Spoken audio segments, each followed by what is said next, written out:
Hello student, आज हम class 12 का चैप्टर नंबर 2 सॉल्यूशंस पढ़ने जा रहे हैं। और आज की इस वीडियो में मैं लगभग 60 to 70% इस चैप्टर्स को कंप्लीट करने की कोशिश करूँगा।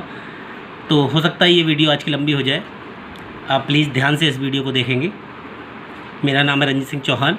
तो आइए ज़्यादा बातें ना करते हुए चैप्टर को स्टार्ट करते हैं। और मैंने जो पहला टॉपिक लिया है इस चैप्टर से, वो लिया है मैंने हेनरी लॉ। क्या लिया है? वो है मेरा हेनरी लॉ। तो मैं हेडिंग बनाता हूँ हेनरी लॉ।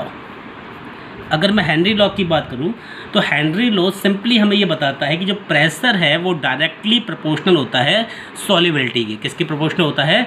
सॉल्युबिलिटी के। और यहाँ पर हेनरी ने जो सॉल्युबिलिटी के लिए जो टर्म लिया था वो लिया था मोल फ्रैक्शन। उसके बारे में हम बाद में बातें करेंगे।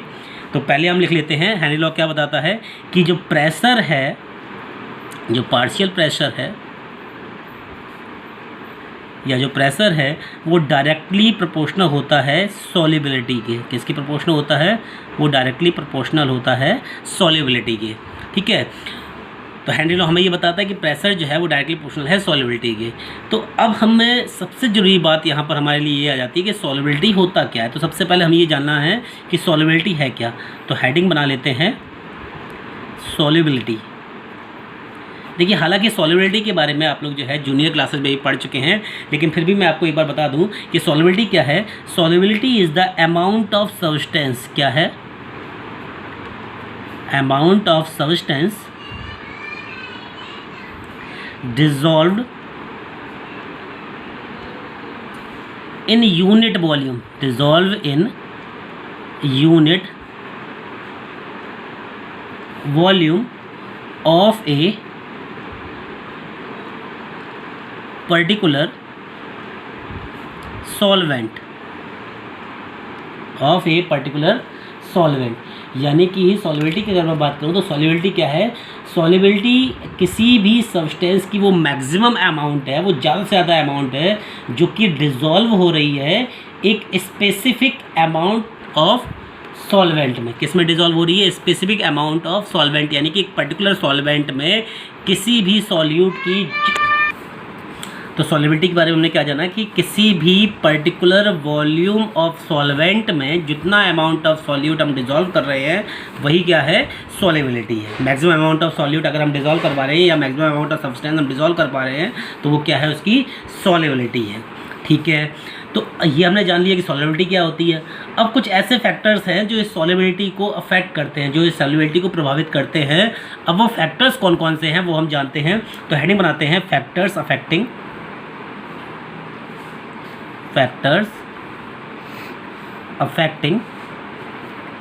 solubility।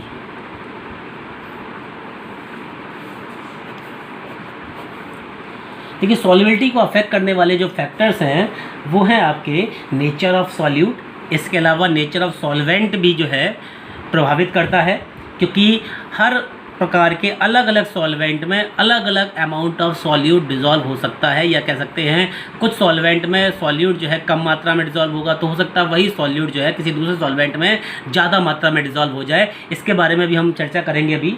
तो नेचर ऑफ सॉल्यूट और नेचर ऑफ सॉल्वेंट के ऊपर डिपेंड करता है। इसके अलावा टेम्परेचर के ऊपर डिपेंड करता है सॉल्युबिलिटी, और इसके अलावा प्रेशर के ऊपर भी सॉल्युबिलिटी डिपेंड करती है। तो हम यहाँ पर हेडिंग बनाते हैं सबसे पहले।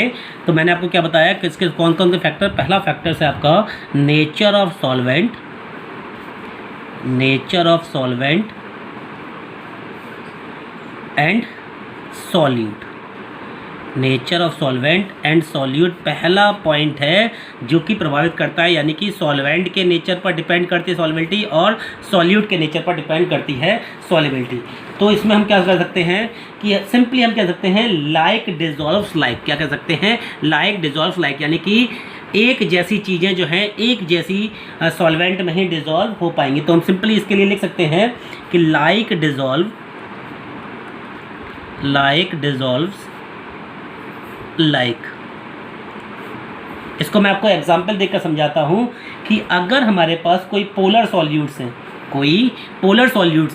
वो पोलर सॉल्यूट हमारे पास जो है वो डिज़ोल्व होंगे जाके पोलर सॉल्वेंट के अंदर। तो एग्जांपल मैं यहाँ लिख देता हूँ कि polar solutes polar solutes dissolve in polar solvent, यानी कि जिसमें इलेक्ट्रोनेगेटिविटी का डिफरेंस होगा तो वो उसी सॉल्वेंट में डिजॉल्व होंगे जिसमें कि जो है इलेक्ट्रोनेगेटिविटी का डिफरेंस आएगा, यानी कि पोलर सॉल्यूट डिजॉल्व होंगे जाके पोलर सॉल्वेंट में ही, और नॉन पोलर सॉल्यूट जो हैं वो डिजॉल्व होंगे जाके, नॉन पोलर सॉल्यूट्स जो हैं वो डिजॉल्व होंगे जाके नॉन पोलर सॉल्वेंट में। Non polar solute dissolves in non polar solvent, यानी कि एक जैसा सॉल्यूट जो है उसी जैसे सॉल्वेंट में ही डिजॉल्व होगा। एग्जाम्पल के लिए अगर मैं बात करूं कि हमने कोई आयनिक सब्सटेंस ले लिया, हमने क्या ले लिए, आयनिक सब्सटेंस ले लिए, और ये आयनिक सब्सटेंस कौन कौन से हमने लिए, ये आयनिक सब्सटेंस हमने ले लिए NaCl है, KCl है, KNO3 है, इस टाइप के हमने जो है आयनिक ले लिए। अब ये आयनिक सब्सटेंस जो हैं वो डिज़ोल्व होंगे जाके आयनिक सॉल्वेंट में ही। एग्जाम्पल के लिए अगर मैं बात करूँ तो ये सब डिज़ोल्व होंगे जाके वाटर के अंदर। एग्जाम्पल के लिए मैं कह सकता हूँ, क्योंकि वाटर क्या है, वाटर भी क्या है हमारे पास, एक आयनिक सॉल्वेंट है, ये कह सकते हैं कि पोलर है। क्या है, पोलर है। तो हम ये लिख सकते हैं कि NaCl, KCl, KNO3 डिज़ोल्व्स इन H2O। क्यों, क्योंकि ये भी कैसा है, आयनिक सॉल्वेंट है।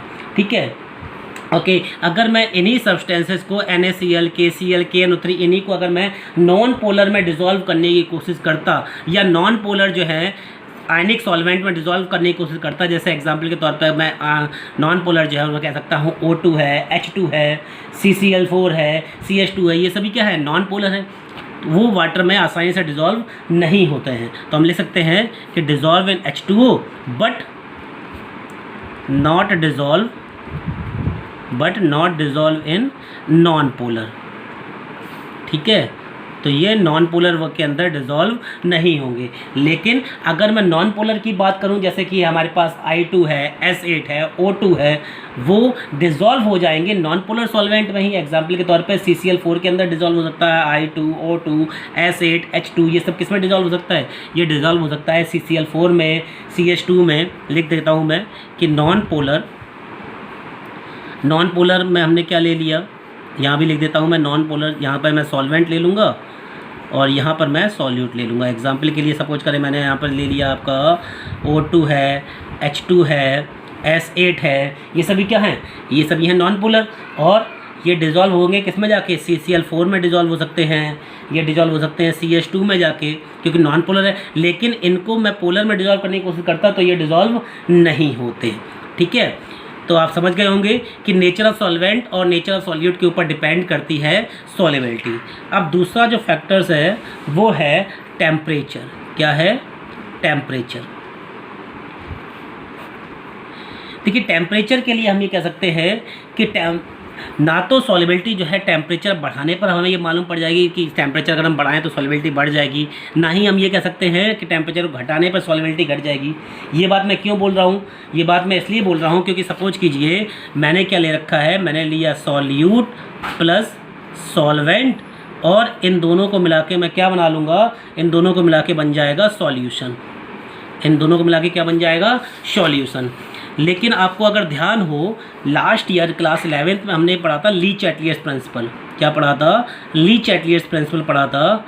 ली चैटलियर्स प्रिंसिपल क्या बताता था बच्चों, ली चैटलियर्स प्रिंसिपल हमें ये बताता था कि अगर कोई भी चीज़ एक्सोथर्मिक है, या कह सकते हैं कि अगर कोई भी रिएक्शन जो है एक्सोथर्मिक है और फिर भी अगर हम उसमें टेम्परेचर दे रहे हैं, अगर कोई रिएक्शन जो है, सपोज करो ये रिएक्शन है सॉल्यूट और सॉल्वेंट, ये रिएक्शन जो है ये कैसी है, एक्सोथर्मिक है।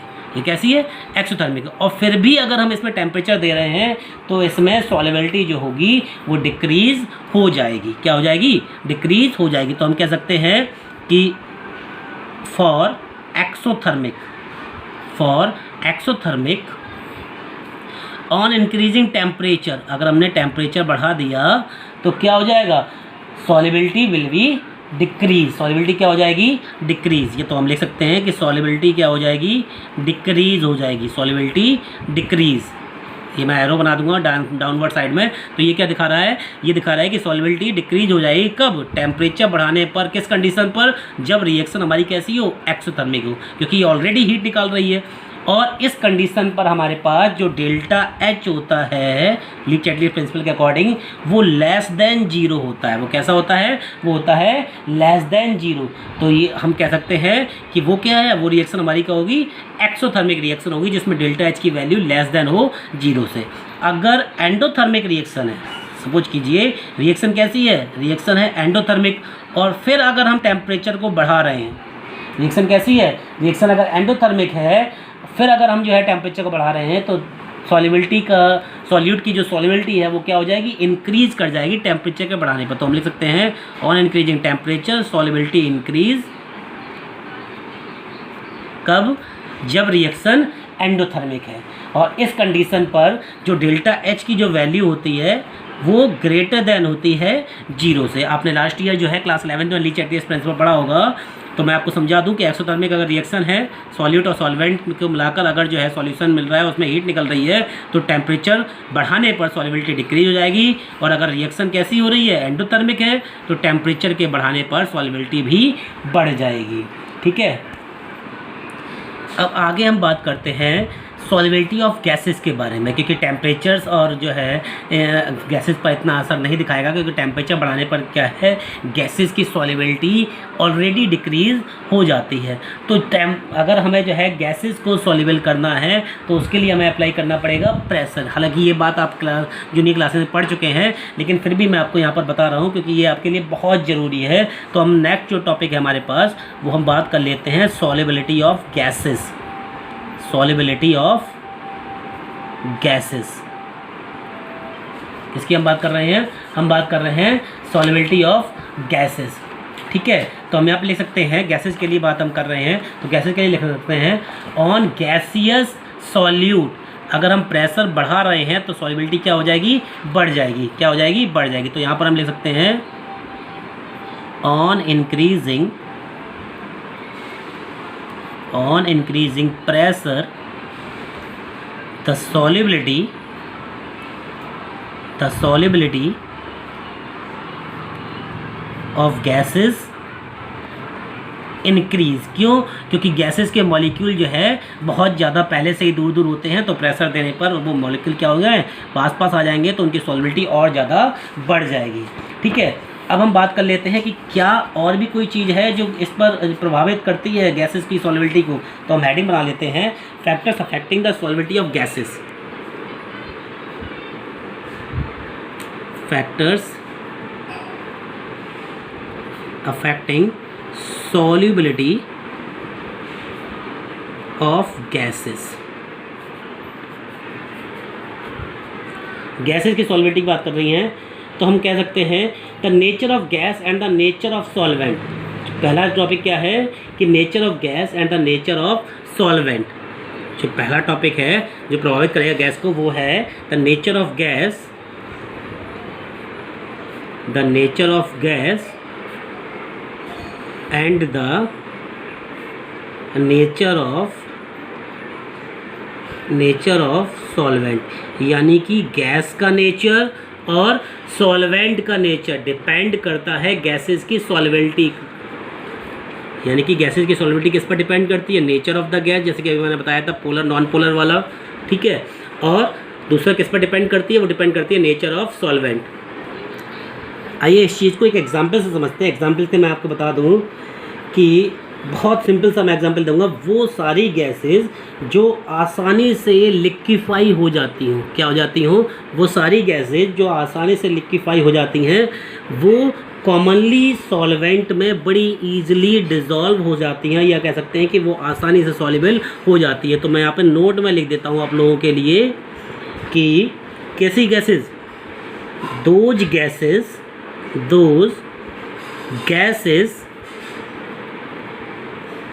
which are easily, जो आसानी से लिक्विफाई हो जाए। अभी मैं एग्जांपल भी दूंगा। those gases which are easily liquefiable are relatively more soluble more soluble in common solvent।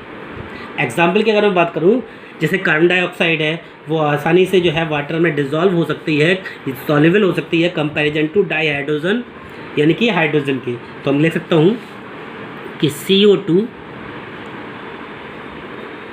Comparison to, देखिए रिलेटिवली वर्ड आया तो दो चीज़ों की यहाँ पर कंपैरिजन होगी। CO2 कंपैरिजन टू H2 या फिर ऑक्सीजन, हाइड्रोजन ऑक्सीजन दोनों कंपैरिजन में कार्बन डाइऑक्साइड जो है वो वाटर में जल्दी सॉल्युबल हो जाती है। CO2 comparison to hydrogen and oxygen soluble in water, ठीक है। या फिर ऐसी गैसेस जो वाटर के साथ आसानी से केमिकल रिएक्शन कर लेती हैं, वो भी वाटर में ईजिली डिज़ोल्व हो जाती है, ईजिली सॉल्युबल हो जाती है। तो मैं यहाँ पर पहला पॉइंट है, दूसरा पॉइंट भी मैं आपके लिए लिख देता हूँ कि those gases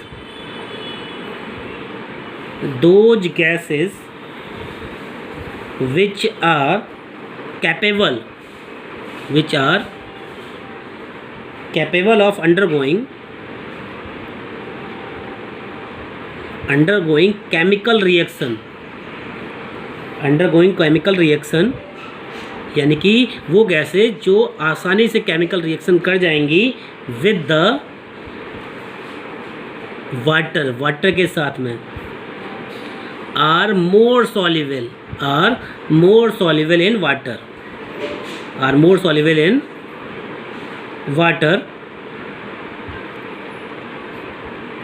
then in other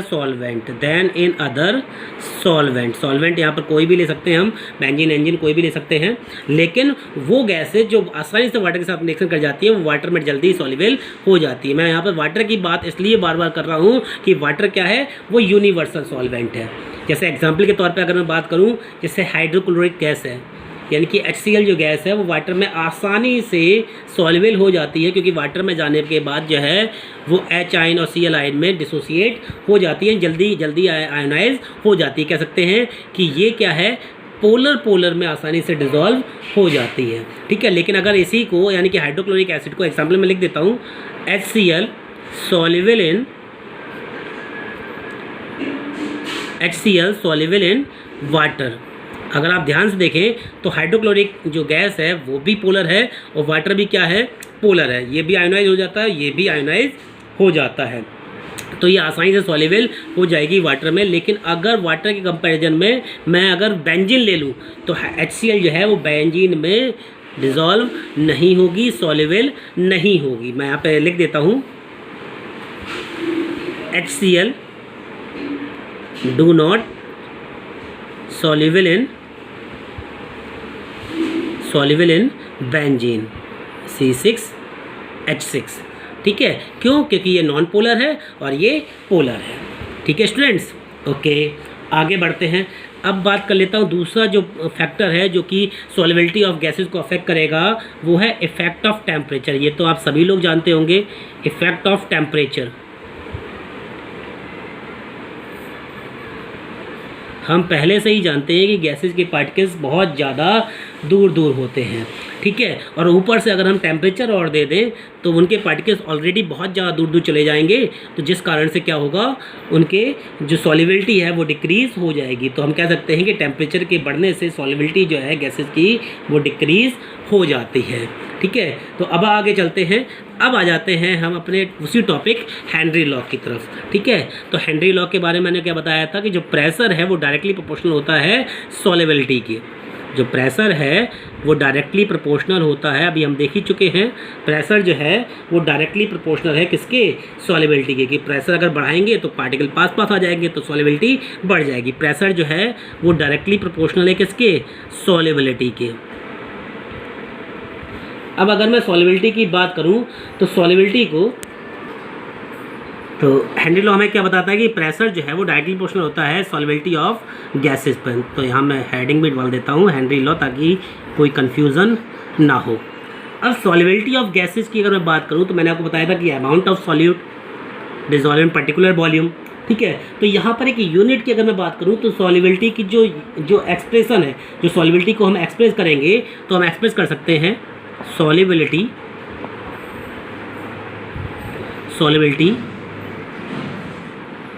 expressed in, किस में एक्सप्रेस कर सकते हैं हम, किस टर्म में हम एक्सप्रेस कर सकते हैं, number of moles of gases, number of moles per litre, यानी कि मोलरिटी, या फिर हम क्या कर सकते हैं, किसमें हम इसको जो है मोल फ्रैक्शन में भी कर सकते हैं, मोल फ्रैक्शन, यानी कि इसको एक्स से डिनोट कर सकते हैं। कई जगह जो है इसको हम जीटा भी बोलते हैं, ठीक है, इसको हम क्या बोलते हैं, जीटा, मोल फ्रैक्शन में कर सकते हैं, मोलरिटी की टर्म्स में इसको हम एक्सप्रेस कर सकते हैं। लेकिन हेनरी ने सॉल्वेबिलिटी ऑफ गैसेस के लिए जो टर्म लिया था वो लिया था मोल फ्रैक्शन। क्या लिया था, मोल फ्रैक्शन। तो क्या कर सकते हैं कि हेनरी लॉ क्या बताता है, पहले डेफिनेशन लिख लेते हैं हेनरी लॉ की। हेनरी लॉ हमें बताता है, क्या बताता है, the partial pressure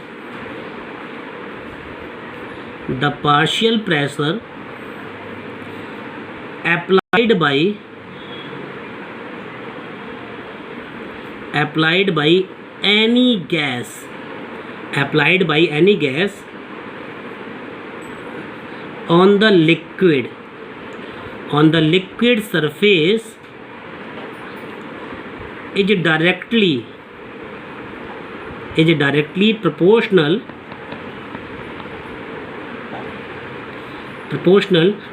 to its mole fraction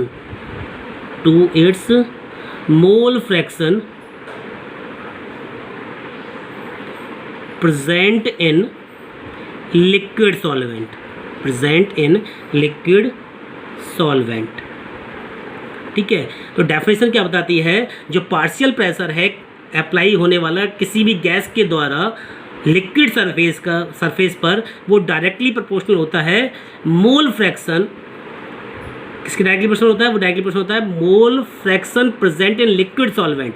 उसी गैस के मोल फ्रैक्शन के डायरेक्टली प्रोपोर्शनल होता है जो कि प्रेजेंट होती है उस लिक्विड सॉल्वेंट में। एग्जाम्पल के लिए मैं आपको समझाऊं कि सपोज कीजिए ये कोई भी जो है क्लोज कंटेनर है, इस डायग्राम में देखेंगे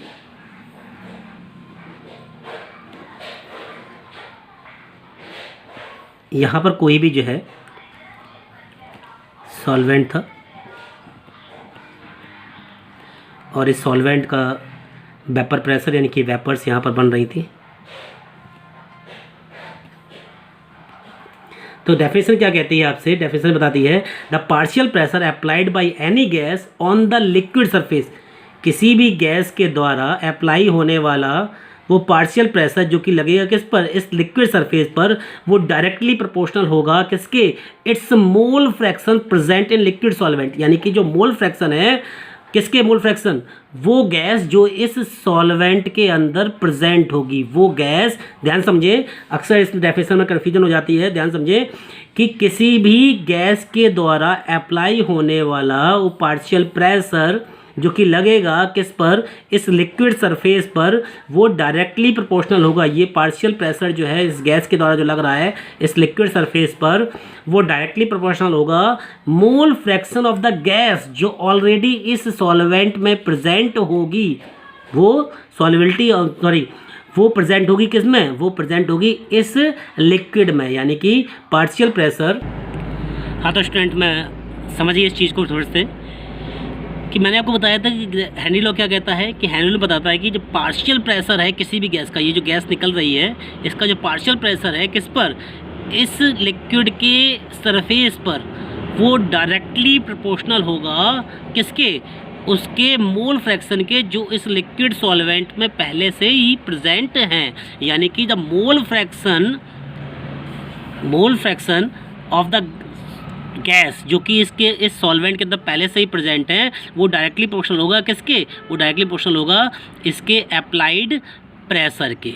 यानी कि जो partial pressure of the gas है on the liquid surface is directly proportional to the mole fraction of the liquid solvent, और ये जो है पहले से ही सॉल्वेंट में प्रेजेंट होंगी। तो मैं कह सकता हूँ कि प्रेशर, यहाँ पर प्रेशर के लिए मैंने क्या ले लिया, प्रेशर के लिए मैंने ले लिया P। हाँ, तो समझ लीजिए जो प्रेशर है वो डायरेक्टली प्रोपोर्शनल है किसके, इस लिक्विड सरफेस पर जो प्रेशर लगा रही है गैस, वो डायरेक्टली प्रोपोर्शनल है किसके, इस गैस के मोल फ्रैक्शन के जो पहले से ही इसमें सॉल्वेंट में प्रेजेंट होंगे। तो मैं कह सकता हूँ कि प्रेशर के लिए मैंने मान लिया P जो डायरेक्टली प्रोपोर्शनल है किसके, मोल फ्रैक्शन के, किसके डायरेक्टली प्रोपोर्शनल है, मोल फ्रैक्शन के। यही बताता है हेनरी लॉ। और मोल फ्रैक्शन के लिए टर्म इस्तेमाल करते हैं जीटा, यानी कि एक्स इस्तेमाल करते हैं यहाँ पर। तो प्रेशर जो है वो डायरेक्टली प्रोपोर्शनल होता है मोल फ्रैक्शन यानी कि एक्स के। तो मैं कह सकता हूँ कि P directly proportional to X, और जब हम ये प्रोपोर्शनलिटी हटाएंगे तो इसके लिए प्रोपोर्शनलिटी कांस्टेंट लगेगा।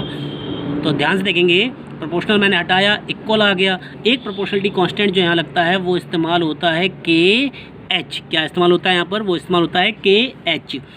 P इक्वल टू के एच एक्स, के एच एक्स। और यहाँ पर जो के एच है इसको कहते हैं हेनरी कांस्टेंट। क्या कहते हैं, हेनरी कांस्टेंट। यही है हमारा हेनरी लॉ। क्या है, हेनरी लॉ। जो प्रेशर है वो डायरेक्टली प्रोपोर्शनल है किसके, मोल फ्रैक्शन के, जो कि इस लिक्विड में पहले से ही प्रेजेंट होते हैं उसी गैस के। ठीक है, तो प्रेशर डायरेक्टली प्रोपोर्शनल है के एच एक्स, यानी कि ये इसको सॉल्व करने के बाद क्या है मेरे पास, P इक्वल टू के एच एक्स। और के एच क्या है यहाँ पर है, हेनरी कांस्टेंट। क्या है, हेनरी कांस्टेंट। ठीक है, अब इसको थोड़ा सा और अगर मैं डिफाइन करूँ तो हम मान लेते हैं कि let we have pressure equal to constant. हमने क्या मान लिया, प्रेशर को कांस्टेंट मान लिया। हमने क्या मान लिया, प्रेशर को कांस्टेंट मान लिया। अब जब प्रेशर कांस्टेंट हो जाएगा तो जो के एच होगा, क्या होगा, जो के एच होगा वो इनवर्सली प्रोपोर्शनल होगा किसके, मोल फ्रैक्शन के। किसके इनवर्सली प्रोपोर्शनल होगा, मोल फ्रैक्शन के। ठीक है, या हम कह सकते हैं कि जो मोल फ्रैक्शन होगा वो इनवर्सली प्रोपोर्शनल होगा के एच के, यानी कि हेनरी कांस्टेंट के। यानी कि हेनरी कांस्टेंट अगर बढ़ेगा तो मोल फ्रैक्शन कम हो जाएगा।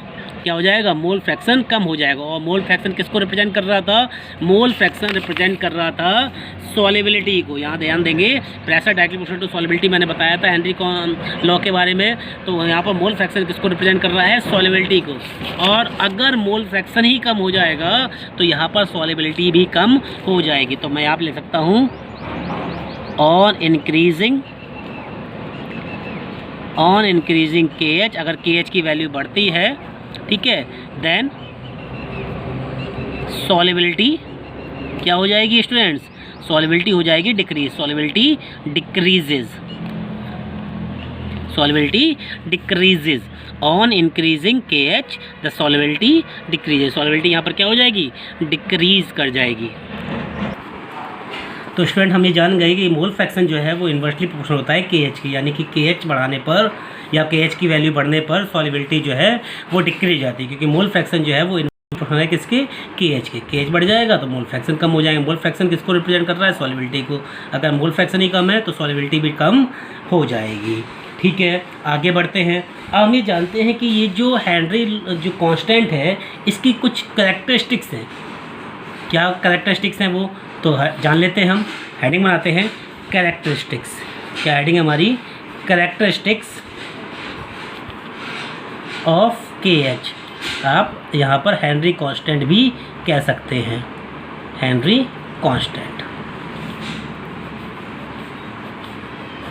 तो सबसे पहली कैरेक्टरिस्टिक्स ये है कि इसमें जो यूनिट यूज करते हैं, यानी के एच की जो यूनिट यूज करते हैं वो सेम वही यूनिट होती है जो प्रेशर की होती है, यानी कि सेम वही यूनिट हम यूज करेंगे जो प्रेशर की होती है। तो हम ले सकते हैं के H units are same as those of pressure, यानी कि जो यूनिट प्रेशर की होगी वही यूनिट हम के एच के लिए भी लेंगे। जैसे कि एग्जाम्पल के लिए मैं बताऊं तो प्रेशर की क्या हो सकती है, केल्विन, बार, टॉर। तो यही सारी यूनिट जो हैं वो हम हेनरी कांस्टेंट के लिए भी यूज करेंगे। ठीक है, दूसरी कैरेक्टरिस्टिक्स क्या होती है हेनरी कांस्टेंट की। दूसरी कैरेक्टरिस्टिक बता दूं कि हेनरी लॉ कांस्टेंट की क्या है, जो के एच वैल्यू है वो हर एक गैसेस की क्या होगी, डिफरेंट गैसेस की क्या होगी, डिफरेंट KH वैल्यूज़ होगी, यानी कि अलग अलग गैसेस की KH वैल्यू जो है वो अलग अलग होगी। तो यहाँ लिख सकता हूँ डिफरेंट गैसेस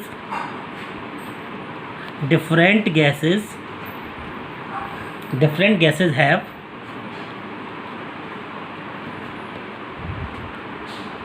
डिफरेंट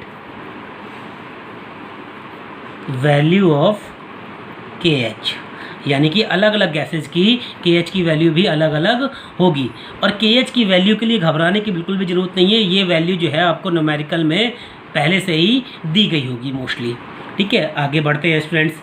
आगे जो अगली कैरेक्टरिस्टिक्स है वो क्या है कि अभी तो हमने क्या जाना कि डिफरेंट गैसेस की जो KH वैल्यू है वो अलग अलग होगी, लेकिन KH वैल्यू की जो वैल्यू है यानी KH जो है हेनरी कांस्टेंट जो है हर एक गैसेस के लिए डिफरेंट होगा इन डिफरेंट सॉल्वेंट, यानी कि एक किसी गैस का KH की वैल्यू किसी सॉल्वेंट में कुछ हो सकती है, अगले सॉल्वेंट में वो वही KH की वैल्यू जो है उसी सॉल्यूट के लिए या उसी गैसेस के लिए चेंज भी हो जाएगी, यानी कि KH की वैल्यू जो है गैसेस के लिए वो डिफरेंट होती है डिफरेंट सॉल्वेंट में। तो हम लिख सकते हैं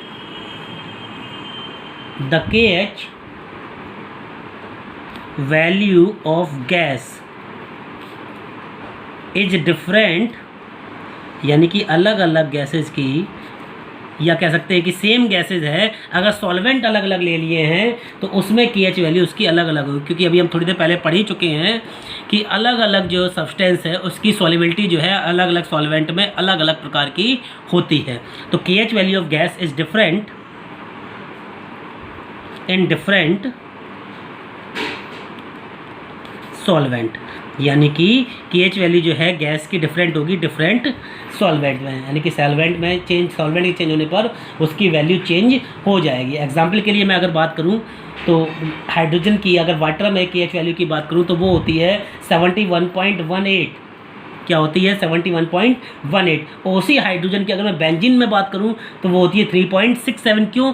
क्योंकि हाइड्रोजन जो है वो नॉन पोलर है। ठीक है, तो हाइड्रोजन की वाटर में क्या होती है 71.18 होती है, और हाइड्रोजन की बेंजीन में जो KH की जो वैल्यू होती है वो होती है 3.67। तो गैसेस में डिफरेंट गैसेस में डिफरेंट सॉल्वेंट होने पर KH की वैल्यू भी डिफरेंट हो जाएगी। अब इसमें एक इम्पॉर्टेंट टर्म्स मैं आपको बता दूं कि अगर टेम्परेचर बढ़ा रहे हैं तो भी इसके ऊपर फ़र्क पड़ेगा। क्या फ़र्क पड़ेगा? मैं लिख देता हूँ on increasing temperature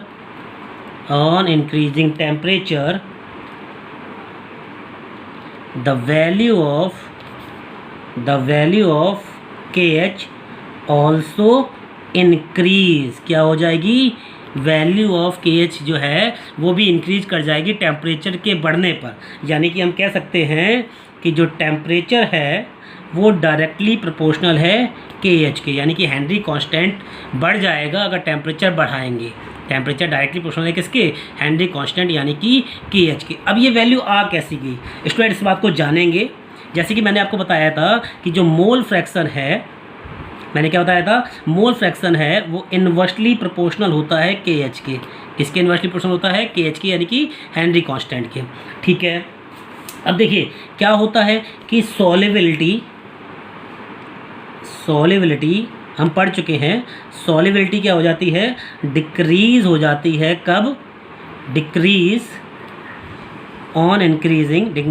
in increasing temperature.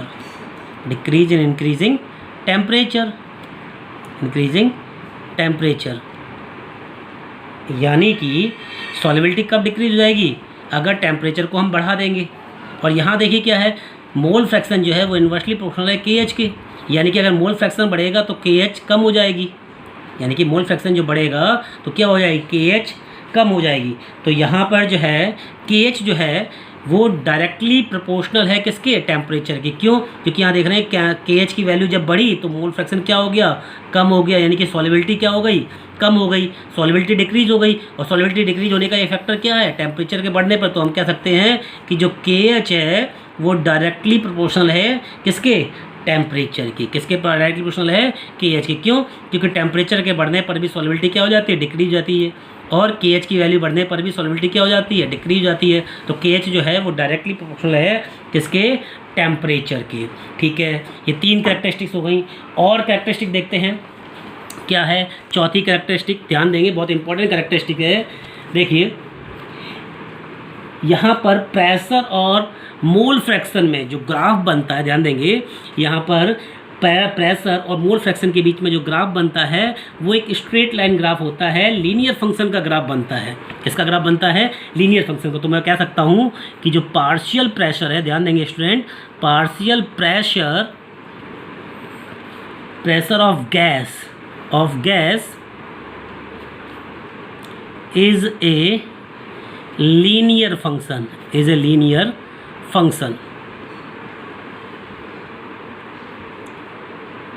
Partial pressure of gas जो है वो क्या है, एक लीनियर फंक्शन है। कैसा फंक्शन है, एक लीनियर फंक्शन है। ठीक है, तो क्या बनेगा, लीनियर फंक्शन किस का linear function, linear function of its mole fraction,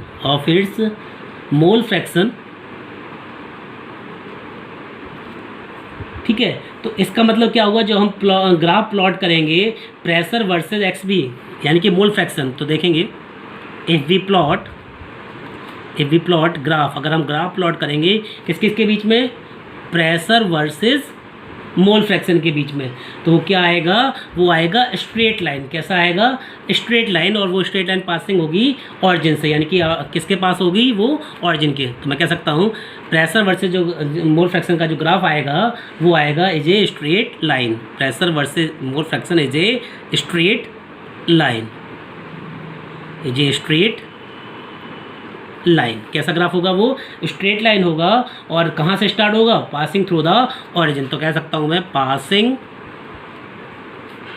through origin, और वो ग्राफ कहाँ से पास होगा, ऑरिजिन से पास होगा। तो चलिए ग्राफ बनाते हैं।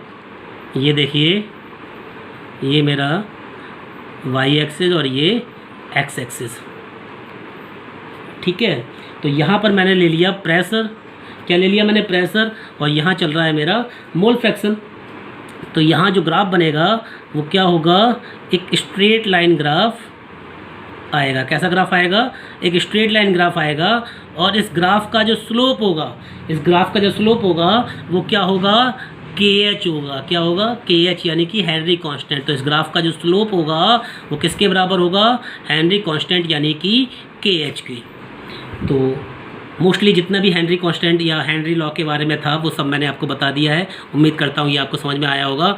आगे अपना नेक्स्ट टॉपिक कवर करते हैं जो कि है राउल्ट लॉ। कौन सा है लॉ, हम पढ़ने वाले हैं राउल्ट लॉ।